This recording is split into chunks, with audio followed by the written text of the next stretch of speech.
Uh-oh. Is this show live for you? Yeah. Oh, there's a problem with Twitter not going live. Now we're live. All right. Now we're broadly live, completely live. You watch Succession? Yeah, I've watched. I haven't watched the last episode yet, but so don't spoil it. Yeah, okay. I won't spoil it. But I've watched them all. Yeah, I saw something in the New York Times about it yesterday, and I just hadn't gotten to it yet. I don't always watch them on cue. Sometimes I just binge them. Yeah. Me too. But yeah, it's a fun show. I mean, delightfully twisted. Well, there's makes everybody want to be rich. There's definitely a spoiler in Sundays, so I will not disclose it to you. But yeah, no, don't, because I heard it's a pretty good one. Yeah. I will tell you this much. I was sitting there with my mouth open going, what the fuck? And that's hard. It's hard to be shocked by Succession. So. Yeah, no, that's true. It's got lots of delightfully twisted stuff in it. But, it just goes to show you just what kind of a psychotic sociopath you have to be to run an organization like that. And who the hell wants to be a member of those families? I mean, the bore on the floor stuff, I find hysterical, man. And then what they would make, like the younger one, Ronan, go live in a dog cage and eat dog food or something. It's like, how fucked up are these people? And then the mom, I mean, she's a total piece of work too. I mean, not the, wife number 18, but the original mom. And, it's just everybody's just working for money deals everywhere. But, I guess world needs ditch diggers too. I guess it needs people like that. So yeah, it does.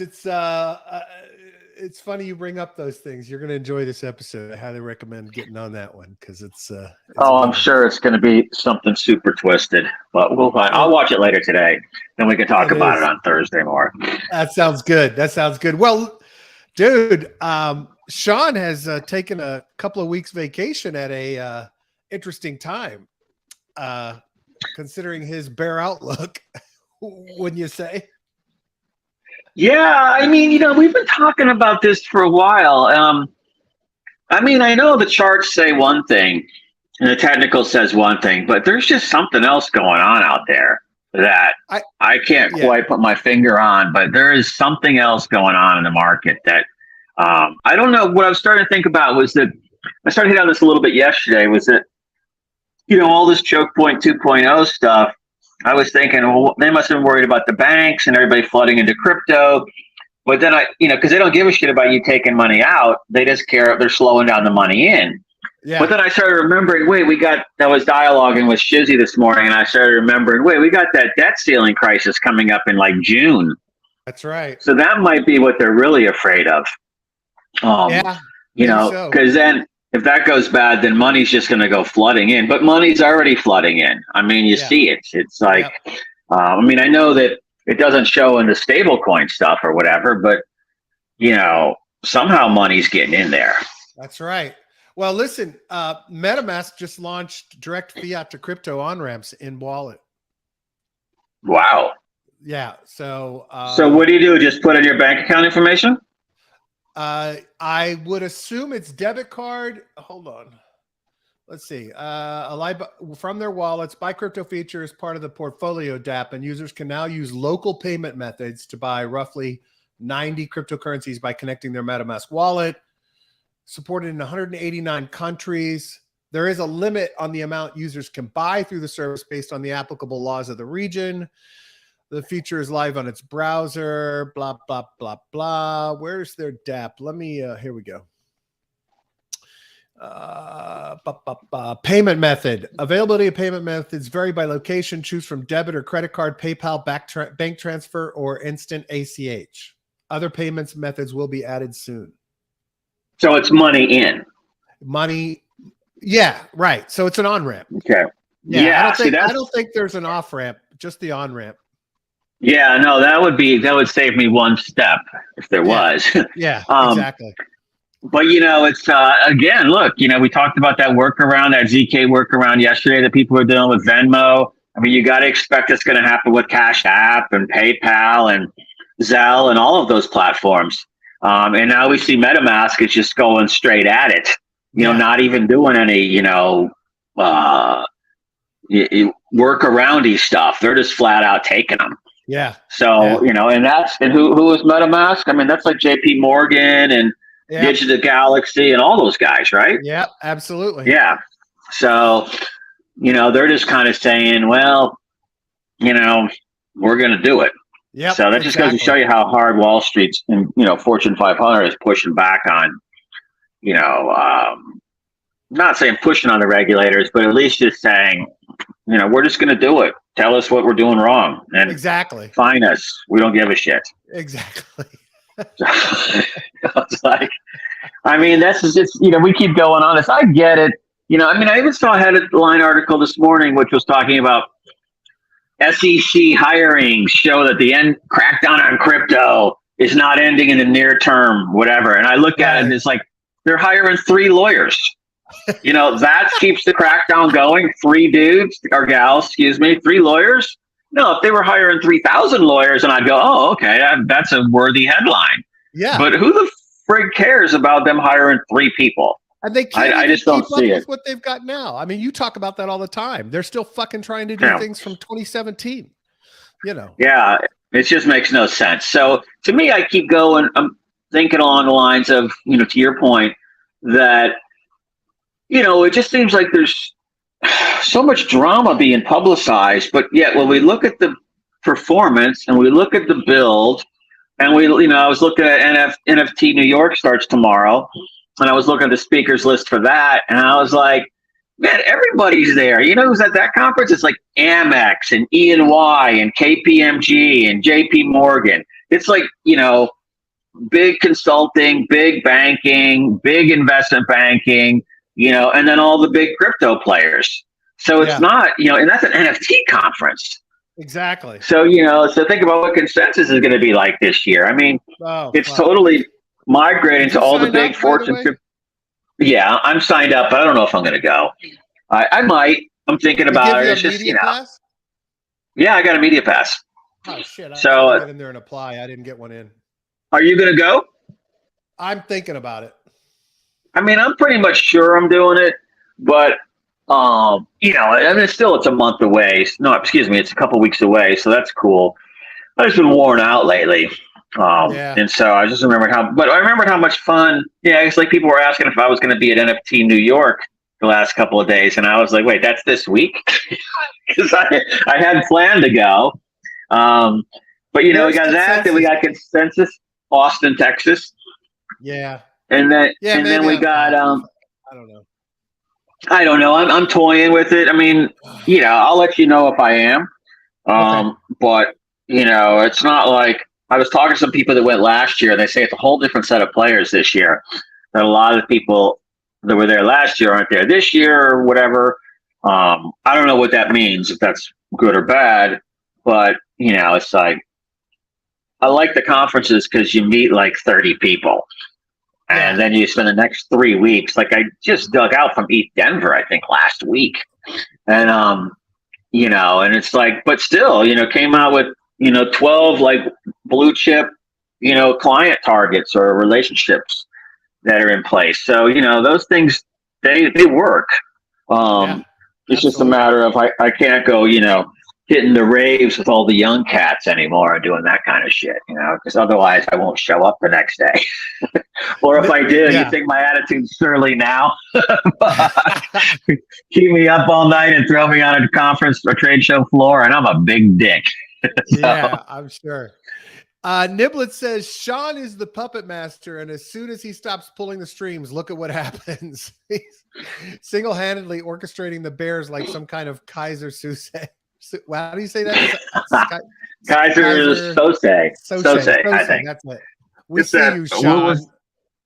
What was that movie? Kevin Spacey. Yeah. It wasn't Usual Suspects, was it? Was it? No, I don't know. I'll look it up real quick. Kaiser Sose movie Spacey. Because I don't know if I'm spelling that name right.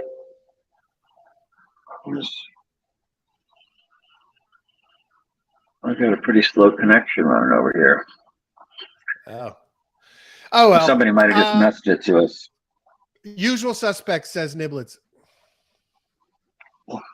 Usual. Oh yeah. Okay. Oh, suspects. What did I say? Usual. Yeah, I said usual suspects. You said usual suspects. Yeah. Bitcoin miner CleanSpark purchases 45,000 ASICs for $145 million. And their stock went up, I think it was 20% when they announced it. I mean, look, it's the time to do it. Yeah. I mean, a lot of the other people that are still talking about, the bearish people are still saying, or I don't think somebody else, I think somebody else said this to me, alluding to someone else saying this, but something about going to 40 and then dropping back down again. But I mean, shit, it's doubled since January 1st, right? Yeah. BTC. So it's like, yeah, I think close to that. Pretty much. I mean, we're at 30. It was at like maybe 16 or 14 or something like that. I don't remember, but still, I mean, now it kind of, I mean, I sort of still feel 16, like it's going on a tear. 16,519. We're almost to 100% gain at this point. We got about, we got a bit more to go, but we're pretty goddamn close. Yeah, and it's like, grand. Well, it's part of the thing, I mean, we hear all this negative, and then you turn around and look, and you're like, oh shit, it's up what in 100 days ish, 101 days or 100 something like that, 100 days, it's up 100%. Yeah. And everybody who's not in crypto is probably thinking Bitcoin's at $4,000 a pop or something. Well, just from all the media stuff. Yeah, I mean, it just seems like there's such a such a disconnect out there. And the other thing is, I was talking to the guys at Horizon Labs yesterday, and I'm like, first I was like, wait, who the hell's Horizon Labs? Couldn't remember, but it's Zen. And then I looked, and they've been around since like 2016. They got, their own chain. They're doing all the enterprise stuff, private chain, all this. And I'm like, so I can't even remember that group. And they're like, enterprise grade type play in the US. And, and then you realize, okay, wait, there's still like 120 chains or so, and, a couple thousand projects that we don't even ever get around to. Can't even touch. Yeah. So to me, I'm like, it just creates that sense in me that there's something big is happening. I mean, I don't know. I did hear one thing I just want to crack a joke about that. I found Do Kwanich's next job. What's that? Montenegro's launching a CBDC. If I was him, I'd be working that from jail, go up for early release. Dude, I can manage that for you. I can get that set up. You guys give me all the government wallets, all those individual wallets, guys, and I'll make sure they're flush. And then get me a G5 out of here. Well, so listen, that blockchain say, I thought they had a big raise previously, but this article says they only raised $5 million in August. But they have wait a minute, they have to have more than that because they have a $50 million ecosystem and liquidity fund. I don't understand how much they raised previously, but they just raised another round of $30 million at an $800 million valuation. So I know everybody says VC is slowing down a bit, but people making bets on a layer one like this, that shortly after a round is kind of crazy. Well, I mean, good, crazy. Yeah. Hold on, I might sneeze in a second, but I did see that a lot of those VCs are sitting on a lot of dry powder. It might be slower just because they're holding back, waiting for the best deals or the best terms. Right. But I think I saw something else that said that, the volume was up in one of these feeds on Telegram. So, I mean, again, I just don't, I mean, I don't know. But I don't know what up from what, kind of thing. Or maybe it was a month. So it's not necessarily contradicting what you said. It's just more of that. I just think there's a lot of dry powder there, and it might be more slow on cycle speed than actual deals. because look at this one. 30 million at pre-money 800 or no post-money 800. And I guess they must have done token launch too, and that's probably what they got a treasury of that they've been managing, which gets that up. But that's obviously that's a pretty high valuation for a VC round. Yeah, yeah.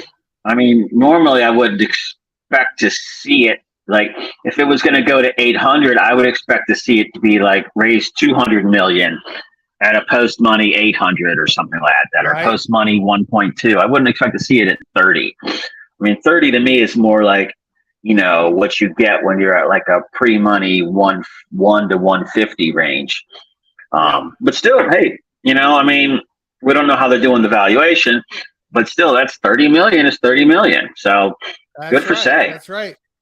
Hey, your old buddy is in the green.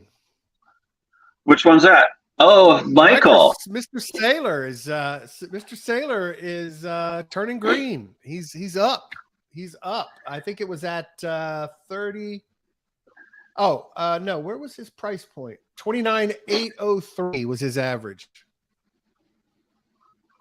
Yeah, I mean, I don't. I've heard that number. I hear different numbers on that. I don't. But I'm glad. Hey, and then of course, so then you hear that, and then I saw another article today that said, oh, there was like this doom and gloom article about turns out B of A and Fidelity have indirect Bitcoin exposure through their holding of MicroStrategy shares. And I'm like, duh. Isn't that the whole play? Wasn't that the whole play of MicroStrategy? It's the safe play. Yeah, the Blackstone guys or whoever runs. I think Blackstone. Is it BlackRock or Blackstone? Get our hands dirty.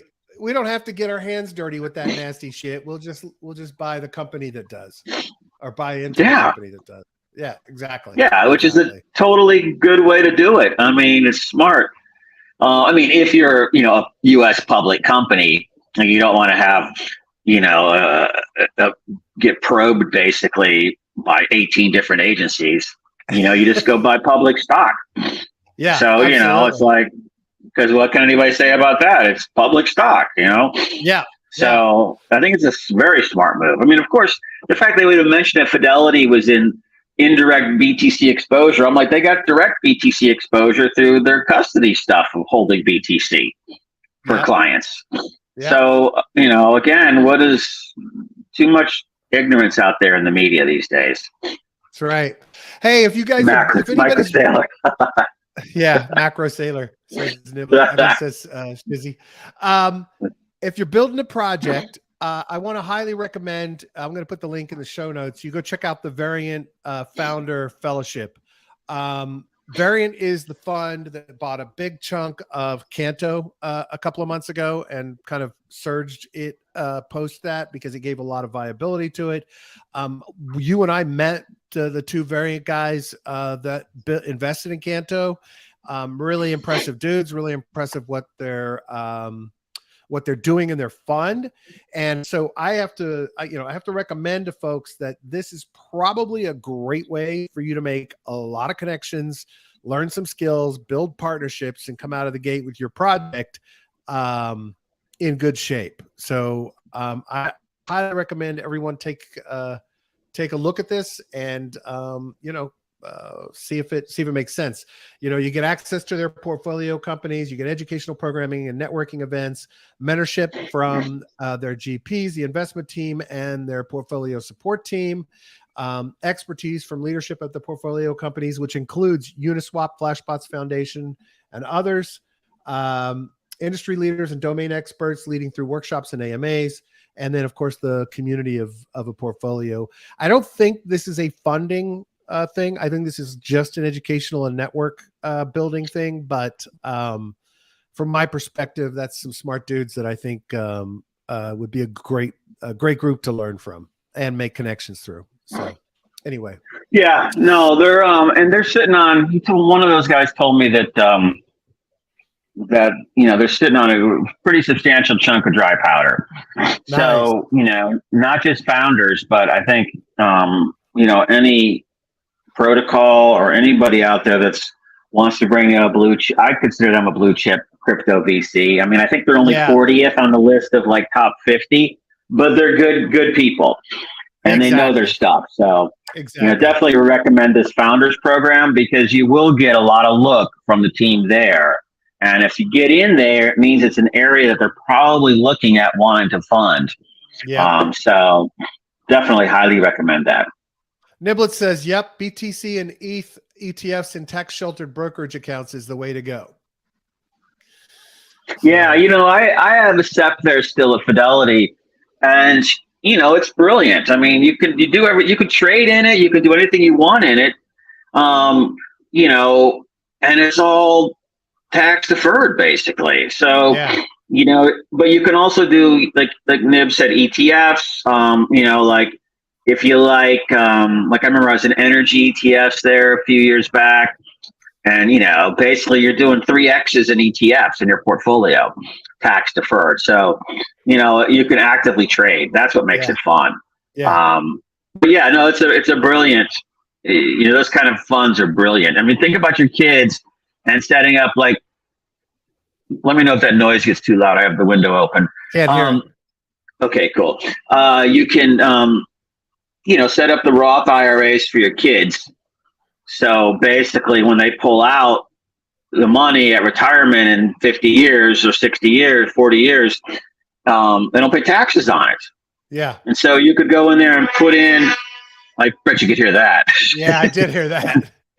A BTC ETF or an ETH ETF in there if you believe BTC is here forever for the long haul. I mean, that's a pretty brilliant move. I'm going to close that door. Hold on one second. Okay.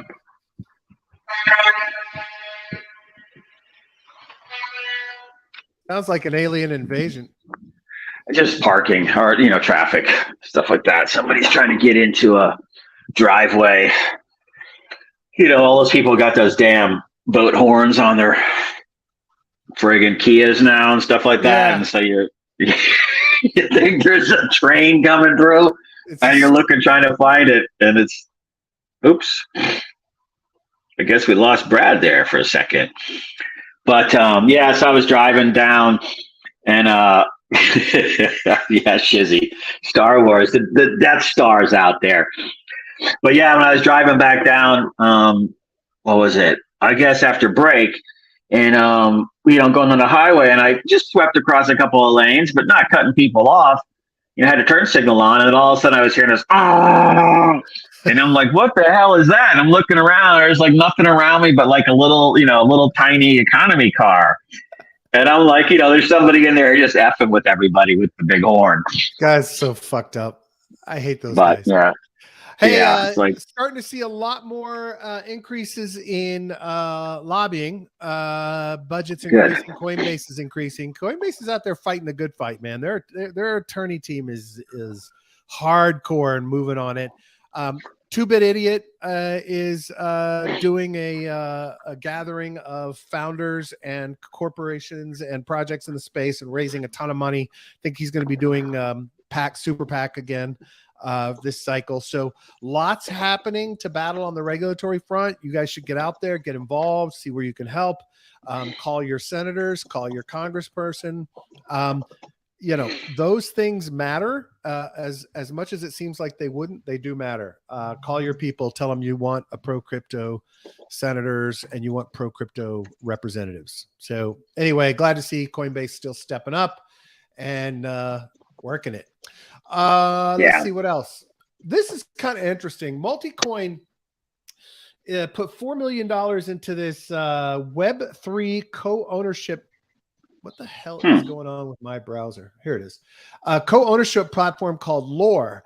So the idea is that it's a platform that makes it easy for groups of people to own NFTs together and provide expanded access and utility to those NFTs. So that could be everything from a creator that wants to buy something in conjunction together with his followers. It could be an investment group, whatever. But I find this interesting. I found it interesting because the timing on this, there are a lot of technical solutions for that already exist on the market for people to co-invest and own NFTs in a group wallet. So I'm not sure what exactly makes this better than those, except that it may be just an easier to use platform for the average person. Anyway, I think it's interesting. Automatically distributes funds, allows ownerships to everyone to keep track of their stakes in the NFT, automated administrative settings. They can mint stake assets or play NFT based games. And Lore also serves as a social network of sorts, making it easier for new members to connect with collectives. This is interesting from the one other perspective is, what's the name of that project I interviewed? A few weeks ago, I interviewed a project that's starting a guild-like DAO system, but they're actually building an entire platform for managing guild operations and building DAOs around them. So this sounds like it could have some. Yeah, this. But I can't remember the name. Yeah, it's going to drive me nuts.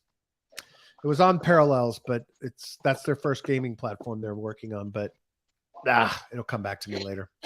Anyway, I guess that's it. So glad I find it a little strange that people are investing in this right now, but hey, whatever. Multicoin, I think Multicoin took a big hit with FTX, and they've had some other problems, but I guess they're still actively investing. I don't know. Shizzy says Star Wars episode outside Joe's house. Yeah, sounds like it. Yeah, I just shot down the Death Star. And then he said, how about Jack Kennedy's son out there running for president with crypto on his shoulders? Yeah, that crazy motherfucker's not going to. Is that the same guy? Is that the same guy who was like I'm not picking on anybody. Wasn't he's the one who was like doing all the anti-vax stuff and everything from the Congress or something like that?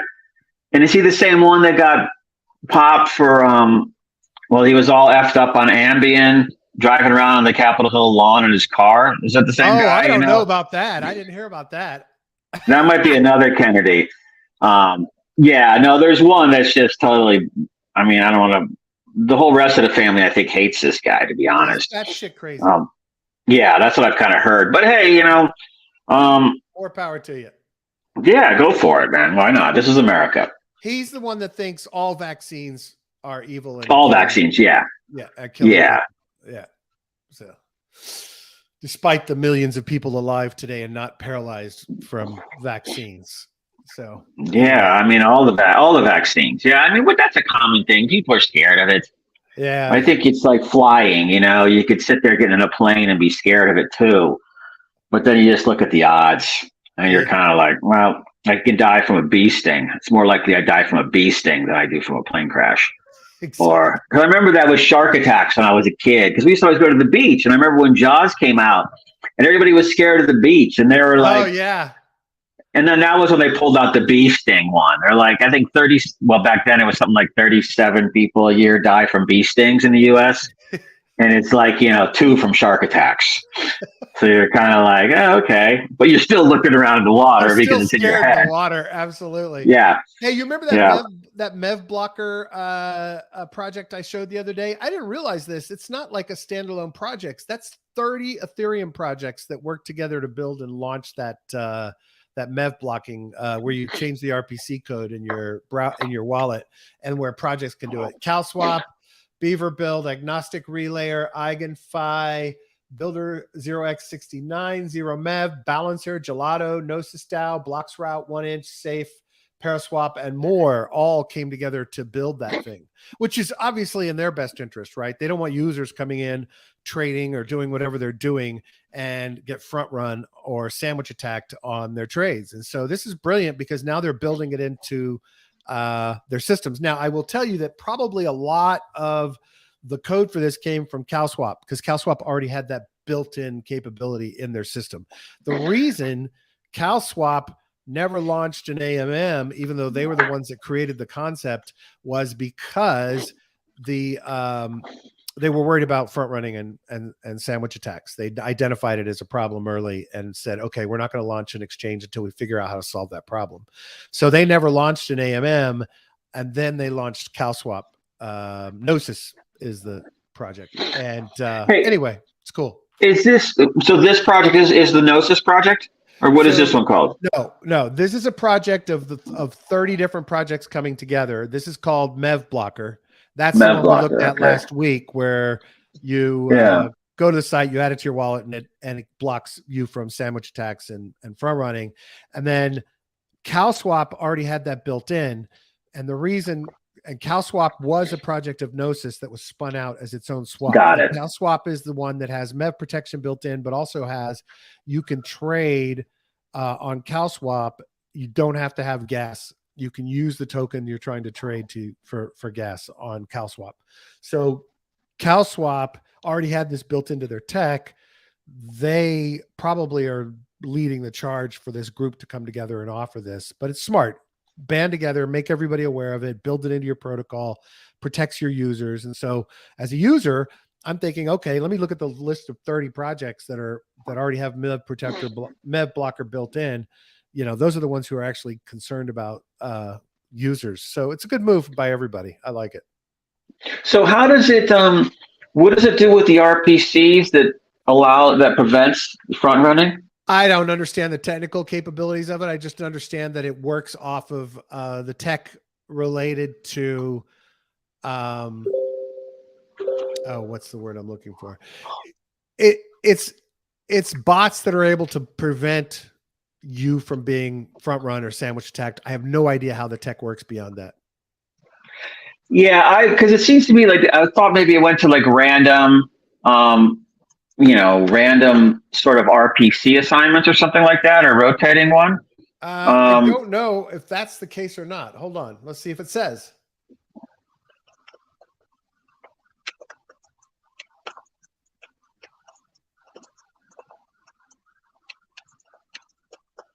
Oh, so they're utilizing the functionality of bundling transactions together into the blockchain, so that rather than people seeing what's coming, they negotiate with a block builder digitally, obviously, and then that one accepts it and puts it into the next block. So there's probably some fee built in that makes that happen to reward the builder, but it makes it so it's not accessible in the pool for people to front run or sandwich attack, because it's bundled in and guaranteed to be in that block. I do remember now how that how that functions. That's cool. Yeah. Well, I like that. Well, it turns out I am going to go to Consensus, dude. I was just decided. Well, yeah, a couple other people were just asking me if I was going to be there, so I'll definitely be there. That's awesome. I'll check the flights out later and let you know what they are and everything. Yeah. Let me know who you contacted for a pass. I'll reach out to them, see if I can. Yeah, no, I was pretty fast. They got back in like 5 minutes. Yeah. So you know, I guess we got a brand out there now. So cool. Did you just apply online, or did you go through the PR firm? No, I went through online. Okay. Cool. And in fact, where's my? I'll talk to you afterwards. But I've got the lady's name, and I can just add you to it. Perfect. I think so. All right. Yeah. So, and evidently, this looks like. Yeah, so MEV Blocker RPC returns at least 90% of the profits from winning bids to users and allocates 10% to validators as a reward. Well, that's friggin' awesome. I didn't realize that's how it worked. Let me check out MEV Blocker. I had this page up last week in the show notes. Now I got to find it again.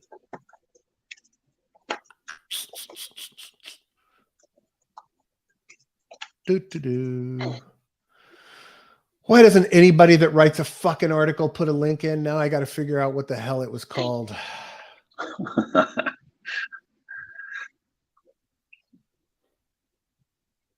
Oh, wait. Niblet said, if you grew up in the 70s, you learned to be afraid of quicksand and cars exploding when they fly off a cliff. Dangerous times. Responding to Joe's risk analysis of bee sting deaths. That's right. That's right, man. And that was before social media. So think about all the panic was coming from, like, I guess magazines. Magazines and newspaper articles. Your local television. Yeah, but everybody used to go to, like, I can remember going down to like the department store or whatever, and hanging out in the magazine section and just reading magazines. You know, when either just to go look at something, going to the library, basically. Absolutely. You know? I did the same. Yeah, and I guess that was also pre VCRs and all that stuff. So it was just straight up, pretty much pre-cable too. So it's pretty much just straight up TV, 3 or 4 channels, magazines and newspapers. Yep, absolutely. Interactivity was only over the telephone at that point, or face to face. Yeah. All right. So here's another one of those articles. I'm not completely adept at this one yet. I'm going to look at it more closely, but there is a project called Stacker, Stackr, that is building what they're calling micro rollups on Ethereum. And the idea, their primary target, they say, is they're going after existing developers in Web 2 to get them to make use of the capabilities of rollups, but on a specialized app function, right? So maybe there's something that a Web 2 financial app wants to make use of on Ethereum, whatever, rather than them having a full layer, I guess, of rollup, they're providing the ability for them to have these little specialized functions. Again, I haven't taken a deep dive into this. I saw this just before we got on the show, but essentially it gives them the capabilities of an app chain like on Avalanche or BNB or Polygon that's specialized without all the fucking bullshit, right? So it's like this micro roll up just for the function that you need for your project.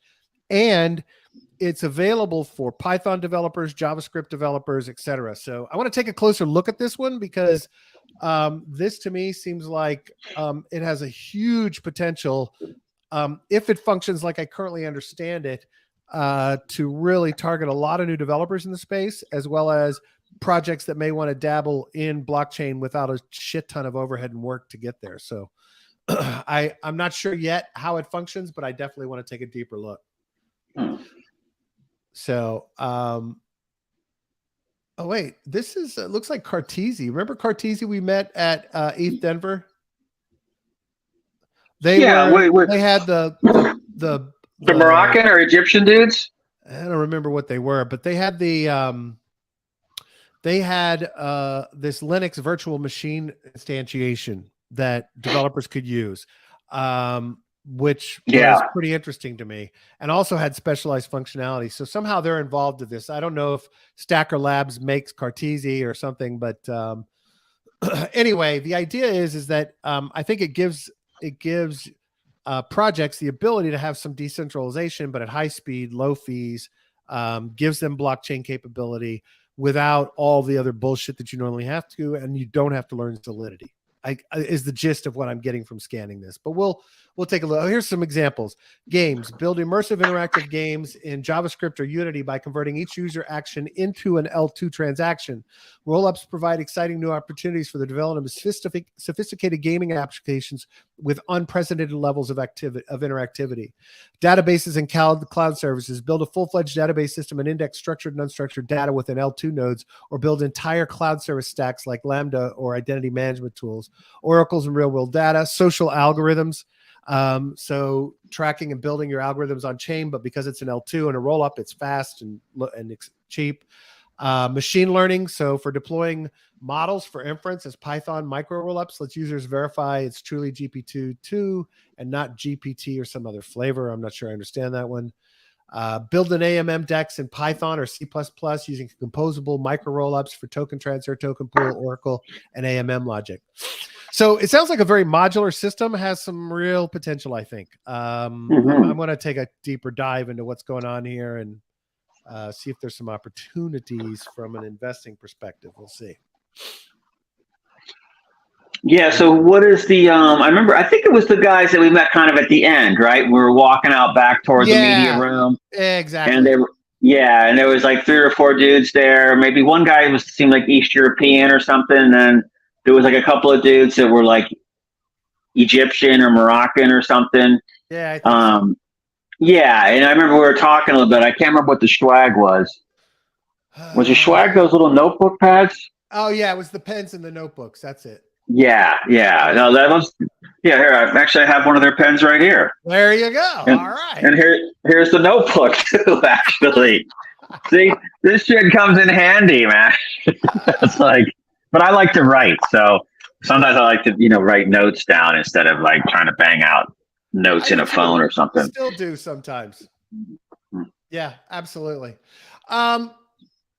Yeah, I'm going to put this thread in for everybody to learn. I'll put it in the show notes. We're not going to spend a ton of time on it.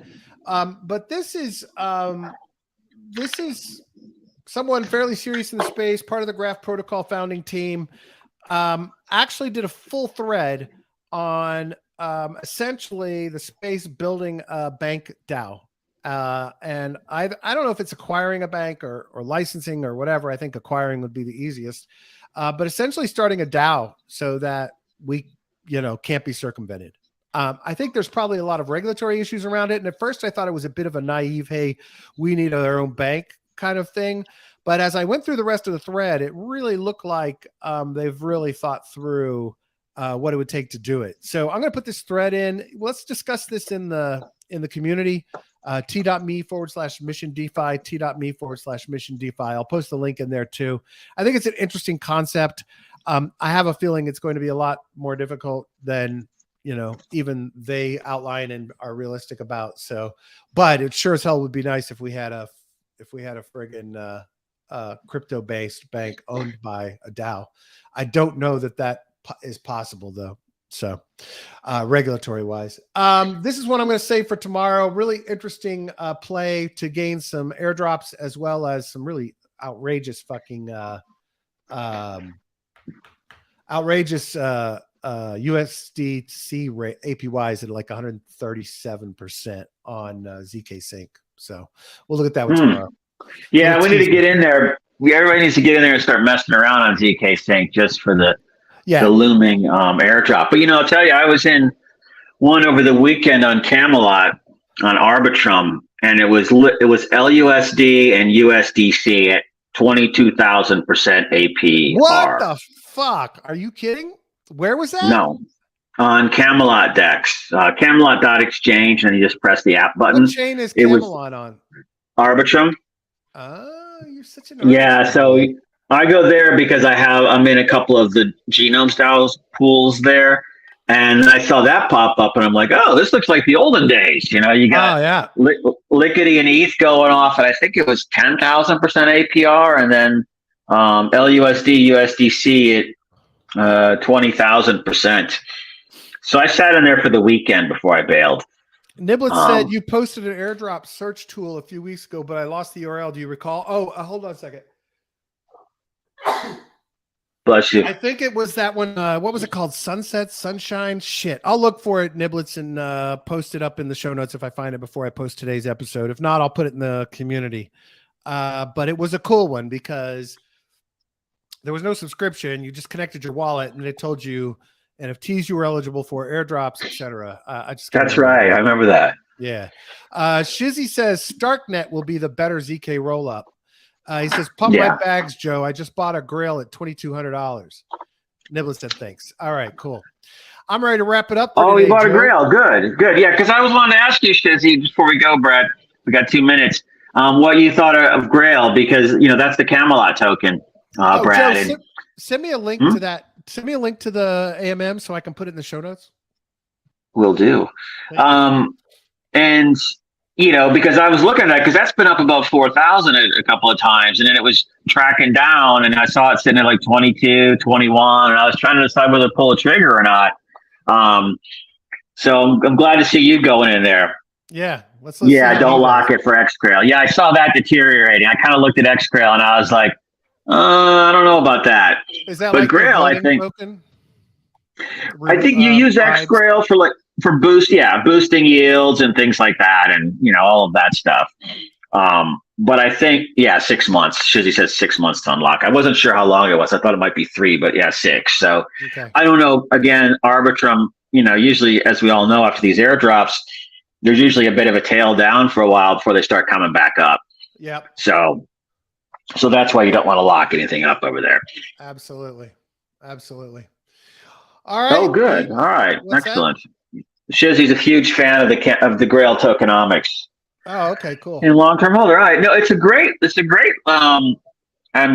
great decks, basically. It's got cool pools. It's, decent yields. I mean, it seems like everything's over 40, 50%. You get the new stuff where it runs high and hot for a couple days. And a good concept. And it's about the I won't say it's the only game over there, but I can't think of anybody else that's doing all of those same things. You got dexes, but you don't have the farming stuff on the other Right. ones. Huh. So, if you believe Arbitrum's going to be around, which I do, then you got to think that Camelot's going to be around too. Well, for a fucking while. Arbitrum's like number 3 in TVL right now. Oh yeah, and as Shizzy points out, Camelot got 2 million ARB tokens in the airdrop. Oh shit! Nice. Yeah, so that'll be helping them out. So yeah, so Camelot.exchange is the URL, and you wanted the link to that particular pool, right, Brad? Camelot. And I will tell you, it has dropped though, just so you know. That's why I left. Yeah. It's down to the stable one is down to 40%. And the other one is down to when I looked at it last night, it was at about 400%. Wait, what's the website? Camelot.exchange? Camelot.exchange, yeah. And then you'll hit the app button. So maybe it's app.camelot.exchange if you want to do it in one stroke. But they also, anybody who's holding Gene or Genome or any of those, there's a good Genome, I think it's ETH, a Genome ETH liquidity pool that I believe is paying out about 550% or so, or 500%. I've been in that one for a few weeks, but you got to lock for 3 months on that one, which I don't really have a problem with because with Genome, you have faith in them. Yeah, and that's the governance token too. That's not the one Gene. That's the GNOME, which has done a nice run from 23 to maybe 48-ish. It was up to like 55, back to 48-ish. In the last week or so. So, that one's been both of those have been on a tear, obviously. Nice. But, that's the one where you can vote and stuff with the DAO. But if you do the Genome ETH pool, you earn Gene. And if you do the Gene ETH pool, you earn Genome. And then you could also single stake Gene, I think for about, I didn't do that because it's a year lock. And it was high at the beginning, but we know those go down. So now it's down to I think 20%. So obviously, I'm glad I didn't do it. Yeah, but for a 1 year lock, though, I was kind of like a little. Oh, yeah, that's brutal. Yeah, I do 3 months. I don't have a problem with that, but a year on, I was just sort of like, man, if these things, something big happens and it runs up to like a couple bucks, or whatever, and you can't sell it, you're going to be just kicking. Yeah, so. You could do better if you do the Genome ETH pool. I didn't throw much in there, but I'm clicking down I think for about every maybe $500 total value, you pull down about, I think it was maybe it was 400 tokens a day or something, or 500 a day. So you pull down. I had to figure it out that for every $500, you were going to get like 15,000 Gene tokens a month. Wow. So I figure, lock for 3 months, pull down 45,000 tokens. If it runs up, you're in great shape. Yeah, if it doesn't run up that fast, at least you're, accumulating, kind of like the Canto strategy that you've been doing. Well, at the risk of depleting my yields, I'm very pleased with my Canto ETH and Canto BTC pools right now. So. Yeah, it's, look, when we were all in the Doki Doki project, and we were there just a tiny bit late, the guys that were there at the beginning and just stake in those pools, this is before we had done any of this, and we were kind of like trying to figure it out, those guys cleaned up. Dude, totally. And they just stayed in there, to the tunes of millions of dollars. Yeah, millions of dollars, exactly. Yeah, so to me, I think if you play the early stage stuff like this, like the Cantos or Gene or whatever your choice is, and the yields are high above 500%, there's no reason to not do it and just forget about it. Yep. Because, if you really hit it, I'm just trying to look something up for Niblets while we talk. If you really hit it, you're going to hit it huge. Right. So, which is what we're all looking for, right? Yeah, absolutely. All right, give me 1 second. I just want to find this. If it's, I believe stacking. it's give me this. It is Niblets. It's APR.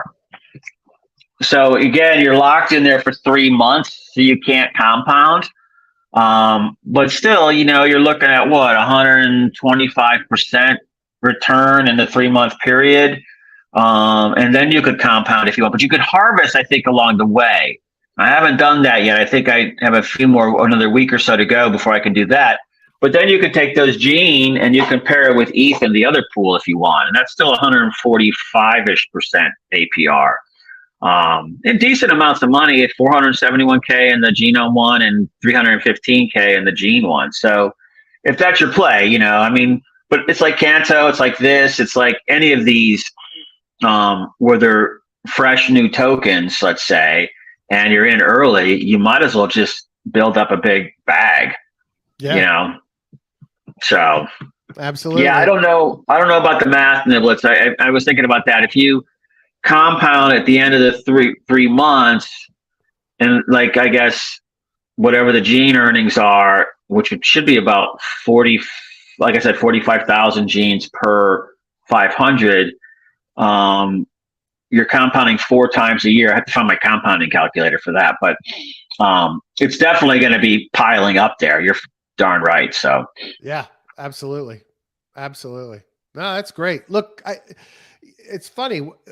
We're all trying to be conservative, but in a lot of ways, in terms of our investing strategies, like, you know, me, I feel safe being in Canto and ETH, and whatever one stacks, I'm happy. So I don't care about impermanent loss. Same with the Bitcoin Canto, and stable returns are really nice over there right now. So for me, it's all about stacking. If I'm stacking Canto, ETH, or Bitcoin, I'm a happy camper, right? This isn't money I live on. This is money for the future. And I think all three of those things have a future. Canto's a much bigger bet, obviously.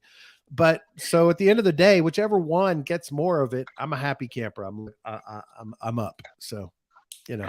Yeah, I mean, and it's the time to do it. Yep. Because, you know, early in these cycles is when you really want to stack those up. And then later on, start worrying about where do you put it next.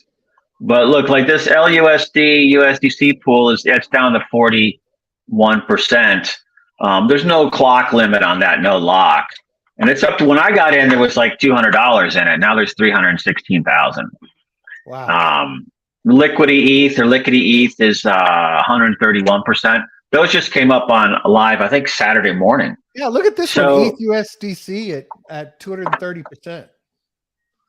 USDC, where's that one? Right here on the list. I've got up from Camelot.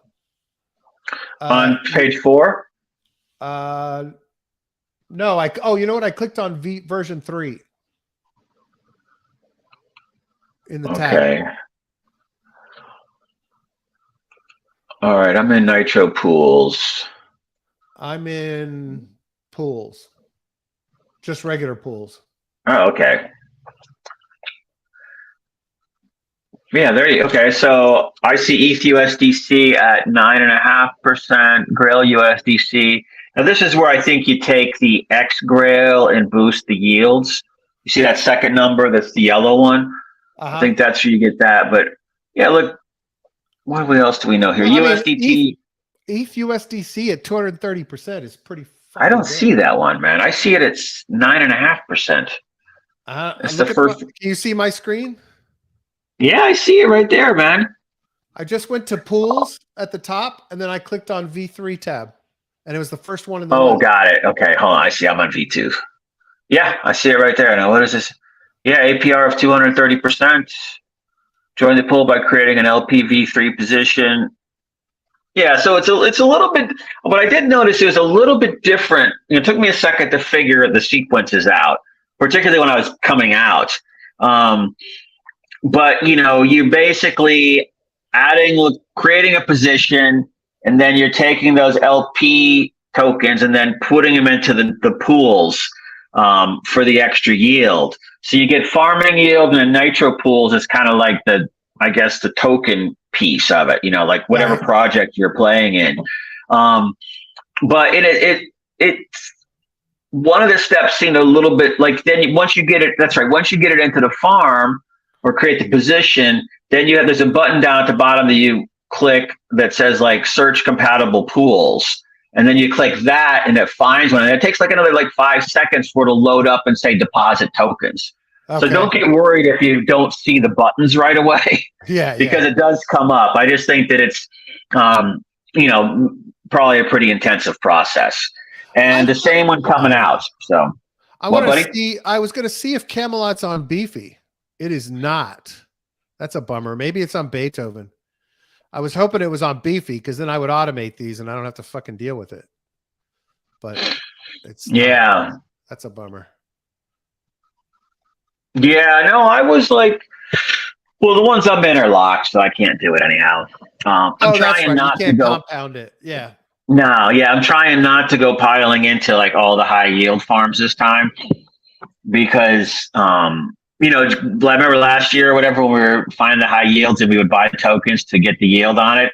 And it was very effective. You know, you could go in and make a couple $100 in 2 hours and be out of there.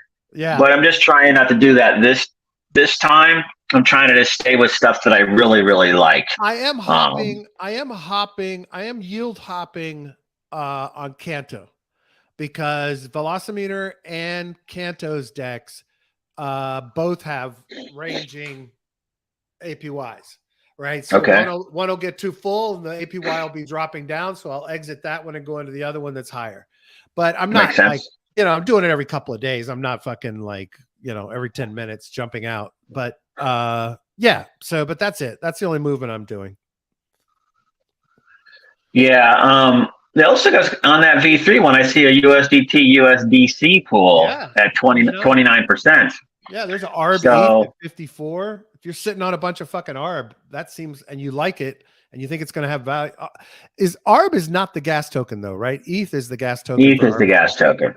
Yeah. So it's going to be interesting to see if they do anything more with the token besides just voting. I don't know. Yeah, I think they're gonna have to find a use case. I mean, I dumped all mine, to be honest. You know, yeah, me too. I was like, when it got up to $1.40 something or 50, right around there, I was like, I'm out. And now I don't know where it is now. It was like at 110 or something. Hey, there's Grail USDC at 259%. Yeah, I mean, look, Grail could be getting ready to go on a tear too. I mean, that's kind of a lot of people in one of my chats were in that early. They're not in it now, but they were in, I guess, a long time ago. And then, you know, a lot of them sold and it was at 38 or 4 or somewhere around then. And then it retreated and then it went back up again. And then it retreated to where it is now. So it does move. Yeah. So it's a, you know, I was tempted to go into it the other day. But then I was like, I'm just gonna like try not to get greedy here. You know, I'm gonna try to just play this one a little bit more closer to the vest than getting into 30 positions, you know? Yeah, I see those big ass fucking APYs and I'm like, ooh, I could just jump in there for a little while and jump out. I'm like, Brad, you are so fucking easily distracted. You could jump in there and then it'd all be gone the next 5 days later, and you'd be like, oh fuck, I forgot I put that in there. I just can't. I mean, yeah. I remember all the stuff we're doing on Define and all those places, you know? Yeah. It was like, I did do well, but, you know, not on all of it. You know, I got left holding a bunch at the end that went to, negatory. Yeah, I mean, that's like fucking crazy. I think you got to focus on what you know. Yeah. My bets right now are things that I'm okay. If I forgot all about them, I'll be happy. Because at the end of the day, what I have at the end, I'll be happy with because it's something I want. You know, that's kind of how I'm approaching these. And also sometimes it's better to forget all about it. Exactly. You know, because then you don't get so sucked into like, you know, a tenth of a penny move going, oh my God. It's like Niblets says, not sure if boosting yields with X Grail is better or worse than converting X Grail to grain and adding to the Grail position. Gov seems to be the only use for Arbitrum ARB. No need to keep that. And Shizzy says Grail will hit 4,000 again. The tokenomics are just so perfect. All right. Now, one other thing I was going to say is that Shizzy did bring up Starknet, which I've heard him say that. I've heard others say it too. That goes next before ZK Sync. Remember, all the ones that are in play right now are Starknet, ZK Sync, Shardium. There's a couple other ones out there that, you know, you'd at least want to move some, you know, transfer some stuff in, start messing around over there. You know, I mean, I don't know. I think ZK Sync is still testnet, if I'm not mistaken. I don't think there's actually anything to do other than get, you know, stuff from the Gurley faucet or whatever and swap things, and which I've already done a lot of that. But there's a couple of threads out there on Twitter about, what they think the airdrop conditions are going to be on that one. And I've seen also stuff for StarkNet too. So I think Nice. Shizzy's right. I think StarkNet's first, ZK Sync second. But if you got time, why not? It ends up getting you a couple of grand. Some people make like 50, 60, 70 grand off these things. Yeah, exactly. These airdrops. And then you see Wooded Camelot got 2 million ARB tokens in the airdrop. And so you figure, that's at various points, 3 million, 20 million, whatever, at the different price points. So, it's definitely worthwhile effort, or worth your time. Yep, absolutely. Absolutely. Okay, wait. Shizzy says StarkNet has Jedi swap and Sith swap. It's a battle. Get an Argent wallet and join the fight. All right. So, all right. sorry, I got to wrap it up. Let's go, man. All right, buddy. Have a great day. Shizzy, Niblets, thanks so much for joining in and having fun in the conversation today. Love having you guys here. If you have not joined our community, you should do it. It's t.me/mission DeFi, t.me/mission DeFi. Don't miss out. If you're listening on an Apple podcast or Spotify or any podcast app, please take a moment to rate and review and make sure you subscribe so you don't miss an episode. If you're watching on YouTube, please smash the thumbs up for Joe and make sure that you click subscribe and click the little bell so you get alerted when new episodes come out there. Thank you very much, Joe. We're off tomorrow, back on Thursday. That's right. All right. All right. Everybody have a great afternoon. Man. All right. I'll send you that stuff we talked about earlier.